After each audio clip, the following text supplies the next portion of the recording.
केवल भारत देश में हर रोज लगभग 1,70,000 टन कचरा पैदा होता है, यानी लगभग 34,000 हाथियों के वजन जितना। तो सोचिए कि पूरी दुनिया में हर दिन, हर साल कितना कचरा पैदा होता होगा। और उससे भी ज्यादा महत्वपूर्ण सवाल कि इतना कचरा पैदा ही क्यों होता है। ये सारी चीजें रैखिक अर्थव्यवस्था का हिस्सा हैं। हमारी वर्तमान अर्थव्यवस्था रैखिक है, इंग्लिश में लीनियर इकोनॉमी। इसमें प्रकृति से संसाधन लिए जाते हैं, उत्पाद बनाए जाते हैं, कम समय तक उनका उपयोग किया जाता है और आखिर में उन्हें डंपिंग ग्राउंड में फेंक दिया जाता है। रैखिक अर्थव्यवस्था के कारण सीमित प्राकृतिक संसाधनों का ज्यादा इस्तेमाल होता है और ज्यादा कचरा पैदा होता है, जिससे पर्यावरण को दोनों तरफ से नुकसान होता है।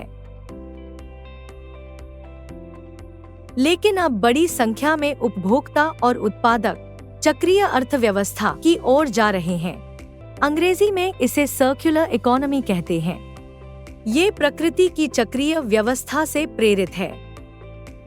प्रकृति में कभी कचरा तैयार नहीं होता, क्योंकि हर एक चीज का पुनरुपयोग और पुनः चक्रण किया जाता है।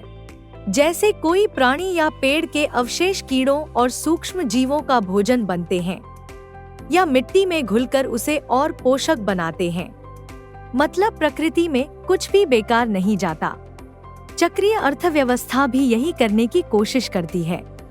चक्रीय अर्थव्यवस्था में चीजों को बनाने, इस्तेमाल करने और फेंकने के बजाय सामग्री को लंबे समय तक उपयोग में रखा जाता है। इसीलिए चक्रीय अर्थव्यवस्था उत्पादों का पुनः उपयोग, मरम्मत और पुनर्चक्रण करने पर ध्यान केंद्रित करती है। तो आज हम जिसे कचरा मान रहे हैं, वो रिसाइकलिंग के द्वारा आने वाले उत्पादों का कच्चा माल बन सकता है। किचन से निकले हुए कचरे का उपयोग खाद बनाने में करना और फिर उसी खाद का उपयोग फल और सब्जियां उगाने के लिए करना। शैम्पू या हैंड वॉश के डिब्बों को फेंकने की जगह इन्हीं डिब्बों में फिर से सामग्री भरकर पुनः उपयोग करना। जैसे पुरानी पेट और HDPE प्लास्टिक की बोतलों को रिसाइकल करके नई बोतलें बनाना, ताकि हम कच्चे माल की खपत कम करें और कचरे को घटा सकें। यह दृष्टिकोण पर्यावरण की रक्षा करने में मदद करता है और हमारे पास मौजूद संसाधनों का सर्वोत्तम उपयोग करता है। लेकिन हम चक्रीय अर्थव्यवस्था का हिस्सा कैसे बन सकते हैं? किसी भी चीज को कूड़ेदान में फेंकने से पहले अपने आप से कुछ सवाल पूछें। क्या हम इसकी मरम्मत कर सकते हैं? क्या यह चीज पुनः चक्रित यानी रिसाइकल हो सकती है? अगर हाँ, तो हम इसे सही जगह कैसे पहुंचा सकते हैं?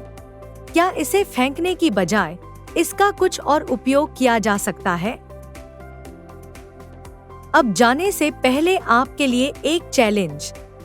रोजमर्रा की कोई भी 3 चीजें ढूंढें और बताएं कि उनके डिजाइन में क्या बदलाव करने चाहिए, जिससे वह ज्यादा समय तक उपयोग में रहे, बिगड़ने पर मरम्मत की जा सके और उपयोग खत्म हो जाने पर उससे कुछ और बनाया जा सके।